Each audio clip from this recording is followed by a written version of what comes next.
Unser neues Stadion, pünktlich zum ersten Heimspiel ist es fertig geworden. Willkommen aus unserem neuen Preußen-Stadion, hier ausgebaut, aufgrund natürlich der Regularien der UEFA, dass wir jetzt auch ein paar mehr Zuschauer haben müssen.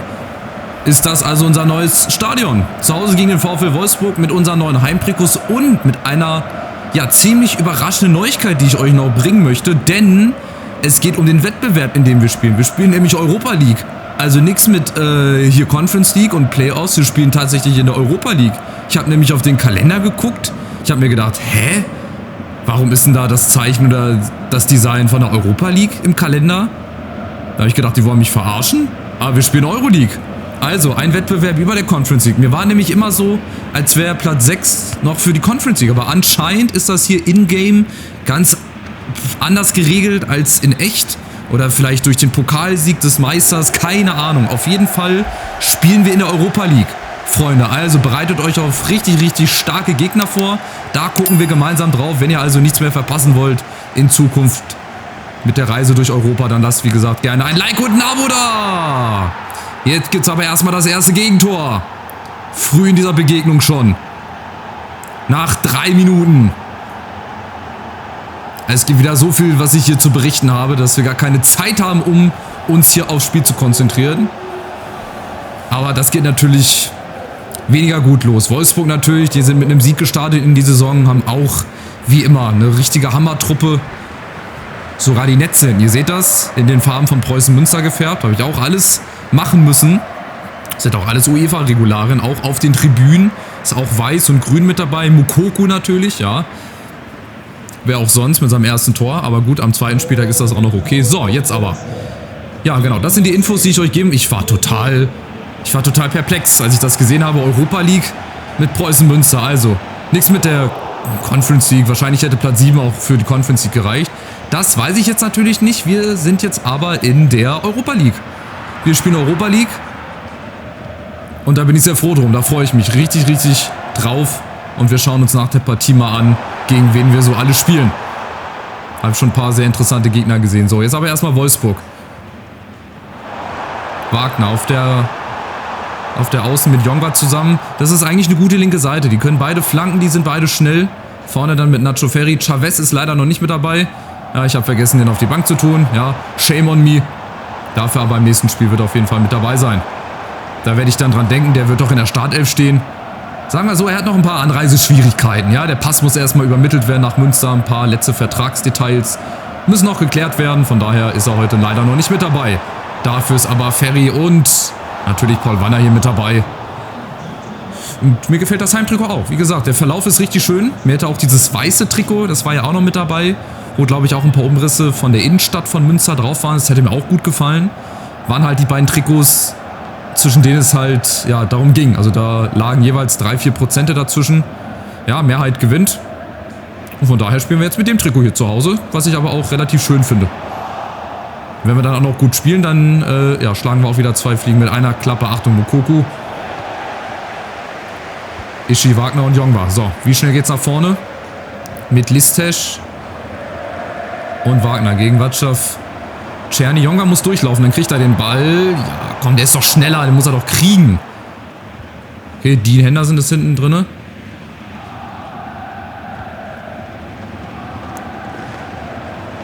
Ja, das wird ein sehr, sehr schweres Unterfangen. Die Wolfsburger auch, glaube ich, im 4-2-3-1 oder im 4-3-3 unterwegs.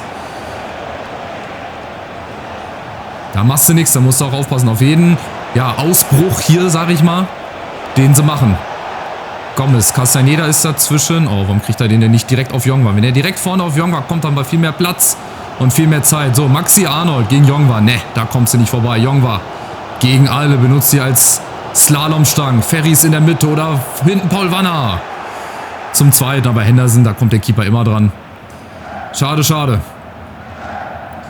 Das wäre eine gute Möglichkeit geworden. Aber gut, jetzt versuchen wir mal unser Spiel hier durchzukriegen. Ja, Wolfsburger gehen natürlich vorne direkt ins Pressing. Die stehen sehr, sehr hoch. Das könnte auch ein 4-4-2 sein oder ein 4-3-3. Sind auf jeden Fall sehr nah hier am Mann dran.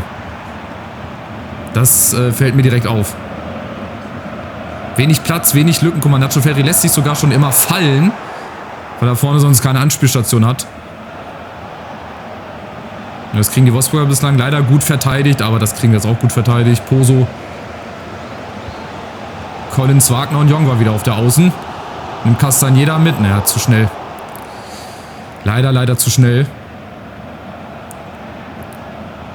Und dann sind die Lücken immer da. Die Wolfsburger finden bislang leider jede Lücke richtig gut. Und Achtung, Moukoko ist da mit der Chance aufs Zweite. Legt nochmal quer auf Kaminski. Und so leicht sind wir ausgespielt.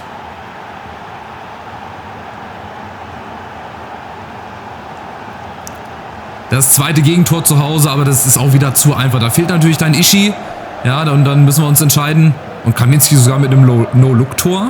Habe ich das richtig gesehen? No-Look-Tor. Schön gemacht. Aber natürlich schlecht für uns. Wird Zeit umzustellen. 4-3-3.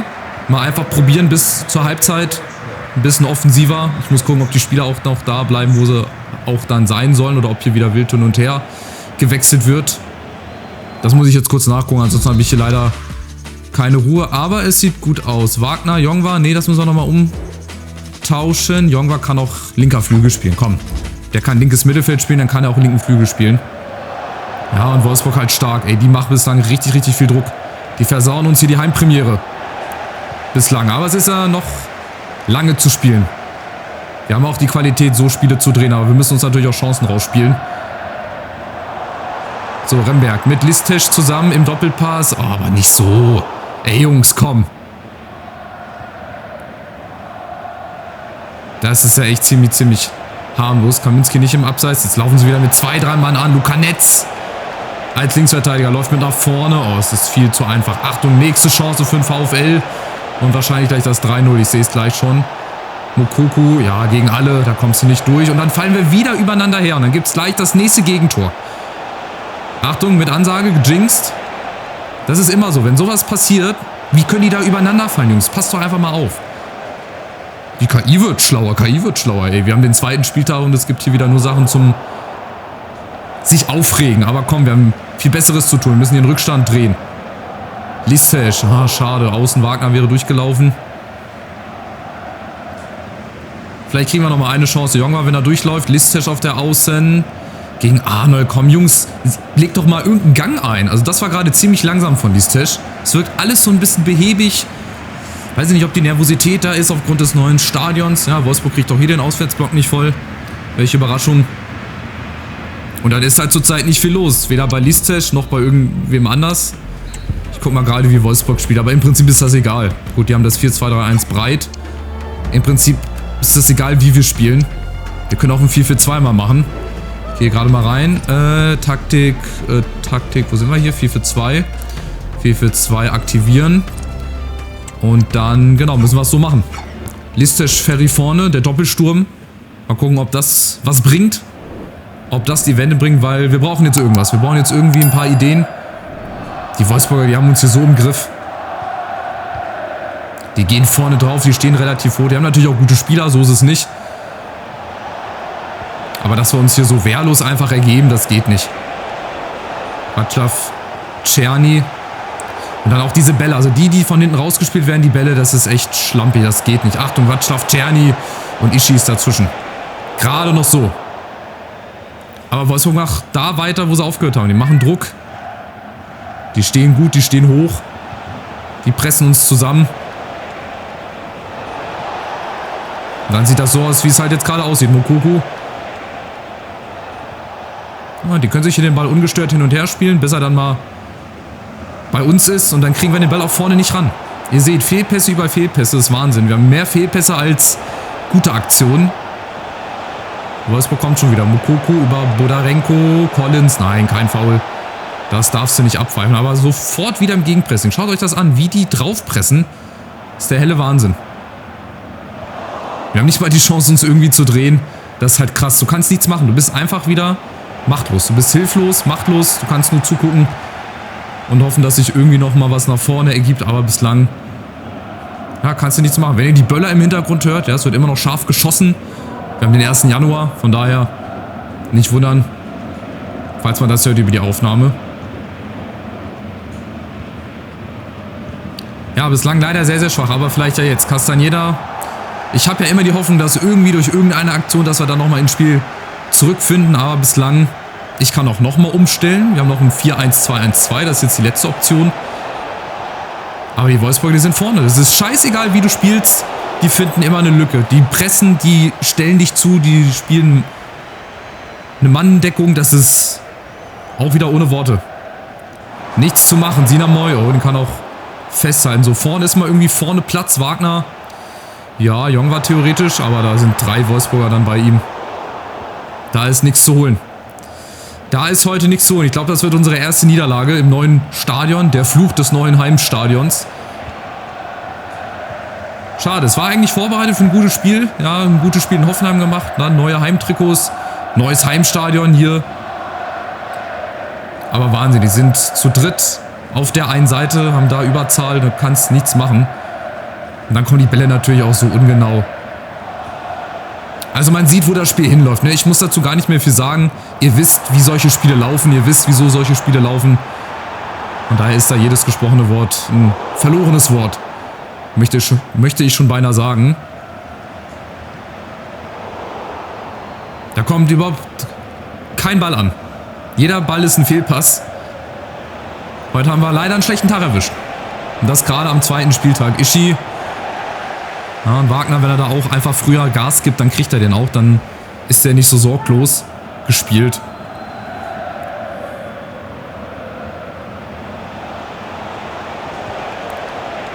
Ja, und Wolfsburg, guck mal, da klappt dann auch so ein Trick natürlich. Netz, machen weiterhin vorne Druck und wir schaffen es ja nicht, hinten rauszuspielen.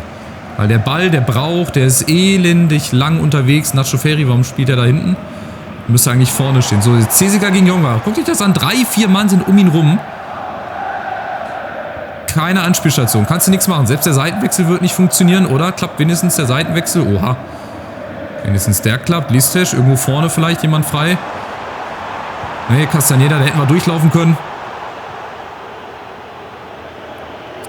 Aber da ist halt auch leider niemand vorne. Die Wolfsburger, die kontern jetzt über Czerny.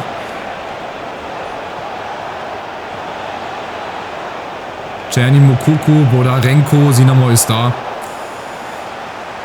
Aber wir kriegen es halt leider auch nicht schnell umgeschaltet.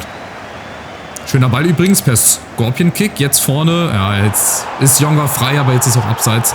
Also das ist wieder so ein Spiel, das war von vornherein schon verloren. Ich konnte von vornherein nichts machen. Egal, ich hätte ja auch noch 10-mal die Formation umstellen können oder Regler anpassen oder Laufwege anders einstudieren können. Das sollte heute nicht sein. Wir durften heute nicht einmal aufs Tor schießen. Ich glaube, wir hatten keinen einzigen Torschuss. Das hatte ich auch selten. Das werde ich auch selten haben in der Saison. Aber leider heute gegen Wolfsburg ist es soweit. Achtung, nicht noch ein drittes Tor. Das wäre dann auch ein Tor zu viel. Also, wir müssen leider noch 2 Wochen warten, bis wir unser erstes Heimspiel dann hoffentlich gewinnen. Vielleicht ist es ja dann sogar in der Europa League soweit. Aber auch hier, ihr seht, das ist Wahnsinn. Die haben gefühlt, haben die einen Mann mehr auf dem Platz. Haben sie vielleicht sogar einen Mann mehr auf dem Platz? Weiß ich gar nicht. Aber die laufen hier überall zu, überall dicht. Die verschieben. 4, 5, 6, 7, 8, 9. Nee, die haben auch 11 Mann. Also 10 Feldspieler und einen Keeper. Aber das hatte schon so teilweise den Anschein, als ob die wirklich 2 Mann mehr auf dem Platz sind. Ist so. Gibt so Spiele. Zum Glück sind sie jetzt hier gerade zu Beginn der Saison und nicht irgendwie in der entscheidenden Phase. Die laufen auch einfach blind drauf. Die laufen blind auf dich zu und dann gewinnen die auch immer den Zweikampf. So, auch Nacho Ferri natürlich. Also, es hat heute jeder scheiße gespielt. Ja, muss man einfach so zugeben, bis auf den Keeper, der halt da überhaupt nichts machen konnte. Remberg vielleicht nochmal ein Schuss. Der erste Torschuss. Der erste und einzige Torschuss in der Nachspielzeit. Das ist halt auch, ja, bezeichnend. Also, Heimpremiere misslingt leider im neuen Stadion mit neuen Heimtrikots gegen eine Mannschaft aus Wolfsburg, wo einfach nichts zu holen war. Das hat man gemerkt. Es kam kein Pass an. Wolfsburg hat dich mit 3 Mann zugepresst teilweise. Und dann geht es jetzt auch einfach weiter. So ein Spiel haben wir verloren, aber es gibt noch 32 weitere Spiele, die wir, ja, gewinnen können. Ja, es sind auch komischerweise immer auch Spiele gegen Wolfsburg. Also auch Spiele gegen Wolfsburg sind sehr, sehr eklig, sowohl zu Hause, gerade zu Hause, als dann auch auswärts. Aber ich glaube, auswärts haben wir in Wolfsburg, glaube ich, nee, da haben wir unentschieden gespielt oder auch verloren, letzte Saison. Ich glaube, da haben wir noch verloren gehabt. Naja, also was ich jetzt zuerst mache, weil ich jetzt gerade dran denke, und das hätte ich, wie gesagt, auch eigentlich schon vorher machen müssen, unseren neuen Innenverteidiger einfach mal reinzuwerfen. Für Collins würde ich dann machen. Dann machen wir Cooles. Warte, erstmal runter hier. Wo ist er denn, unser neuer? Hier. Chavez 73. Der muss auf jeden Fall spielen. 25 Jahre. 80 Tempos, also der schnellere. Oh, Ishii hat nur 61 bei Tempo, aber Ishii hat das höhere Potenzial und hat auch 2 Stärken mehr. Dafür war auch jetzt hier eine gute Reservebank. Listesh muss hier standardmäßig für Hikimoglu rein. Gut, 6er Position, das wäre natürlich nochmal eine Option gewesen, da jemanden zu holen, aber mit 3 Millionen, glaube ich, kannst du da nicht mehr viel machen. Ich gucke jetzt nochmal, wie viel Geld ich wirklich übrig habe im Büro. Und dann gucken wir nochmal, 2 Millionen, da wirst du keinen vernünftigen zentralen Mittelfeldspieler kriegen. Da muss ich dann auf die Talente hoffen, die wir auch schon haben auf der Bank oder halt auf irgendeinen Geistesblitz. So, jetzt zeige ich euch wirklich das Sensationelle und zwar unsere Ligaphase in der Euroleague. Ich habe ganz blöd geguckt, als ich hier gesehen habe, Euroleague, wollen die mich veräppeln? Dann habe ich gedacht, okay, vielleicht sind das die Playoffs, aber nein, das ist die Ligaphase. Also, wir haben Dynamo Kiew als Gegner, dann haben wir Molde, dann haben wir die Tottenham Hotspur. Ey, Tottenham Hotspur gegen Preußen Münster, überlegt euch das mal. Dann haben wir AZ Alkmaar aus den Niederlanden, dann haben wir Lens aus Frankreich, dann haben wir Ferencváros Budapest aus Ungarn, dann haben wir Linsk aus Österreich und wir haben zum Schluss Galatasaray Istanbul im Januar. Das ist also die Ligaphase, wir können auch gerade noch mal reingucken. Ich verarsche euch ja nicht, ne? Ich zeige euch das. Das ist Runde 2 im DFB-Pokal, ist Eintracht Frankfurt. Schön, dass wir das jetzt auch mal sehen. Eintracht Frankfurt, unser Gegner zu Hause. Okay, Relegation ist noch nicht, Gruppenphase. Gut, das war so ein Vorbereitungsturnier. Den Supercup hat Real gewonnen, warum auch immer. Champions League Playoffs, okay, und die Quali-Runde. Gut, in der Euroleague gibt es auch noch eine Playoff-Runde, aber in der Conference League... Warum sind wir denn da nicht? Oder ist da auch eine deutsche Mannschaft? Nö. Dann ist die Bundesliga da offensichtlich nicht vertreten. Dann sind wir wohl hier vertreten. Playoffs werden hier noch gespielt oder sind schon gespielt worden. So. Genau, aber die Ligaphase sehen wir hier nicht. Guck mal, zum Beispiel Galatasaray musste sich auch durchsetzen in den Playoffs. Linsk auch. Molde musste sich durchsetzen. Also wir haben viele Gegner, die sich auch hier in den Playoffs durchsetzen mussten. Und AZ Alkmaar. Ja, die anderen haben sich dann alle durchgesetzt über ihre Ligaphase. Also ich bin sehr, sehr gespannt. Ich freue mich, dass es die Euroleague ist und nicht die Conference League. Tottenham, Galatasaray, ja, gegen Preußen Münster. Ich bin sehr, sehr gespannt. So, wir gucken jetzt hier gerade nochmal rein. Wir haben jetzt auch schon Länderspielpause. 2 aktualisierte Scouting-Berichte für Buckley. Da seht ihr mal, wie gut er ist. Aufgepasst. Was hat der hier? Ne, Moment, von wem ist der beobachtet worden? Von dem Franzosen, glaube ich. Ne, dann war es doch der Holländer, von dem er beobachtet wurde. Wo ist er? Wo ist unser Link? Ach, den habe ich von der Liste, glaube ich, genommen. Genau, den habe ich schon runtergenommen. Weil der halt auch eine 97 Millionen Freigabesumme hat. Ah, ne, hier ist er. Finn Buckley, hier, 97 Millionen, aufregender Mann. 19 Jahre alt. Hätte ich den früher entdeckt, dann wäre das auf jeden Fall mein Spieler gewesen. Aber gut, so ist es halt manchmal. Man kann nicht alles haben im Leben, so ist es nun mal so. Also die Länderspielpause werde ich dann vorspulen. Wir stehen immer noch vor den Bayern. Die müssen noch ihr zweites Spiel machen. Und wir spielen dann in Freiburg. Und haben dann das nächste Heimspiel gegen Gladbach. Und dann kommt, glaube ich, auch schon das erste Mal Europa League. Wir haben also jetzt einen sehr, sehr straffen Plan auch. Das heißt, wir brauchen jetzt jeden Spieler. Ich gucke jetzt mal, jetzt haben wir noch mal ein bisschen Break. Und dann geht's los. Freiburg, Gladbach. Dann haben wir Europa League. 2 Tage Pause, Bremen. Dann wieder Euroleague. Dann kommt auch irgendwann hier DFB-Pokal. Und zwar zwischen, Alter, die Woche oder die 2 Wochen, die werden richtig heftig. Leipzig, Tottenham, Bayern, Frankfurt, Dortmund. Na, herzlichen Glückwunsch. Davor noch Molde und Hamburg.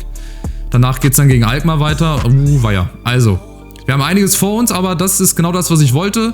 Und hoffentlich seid ihr wieder mit dabei. Macht's gut, bis zum nächsten Part. Daumen nach oben da lassen, kostenloses Abo. Ihr wisst, wie der Hase läuft. Macht's gut. Ciao, ciao.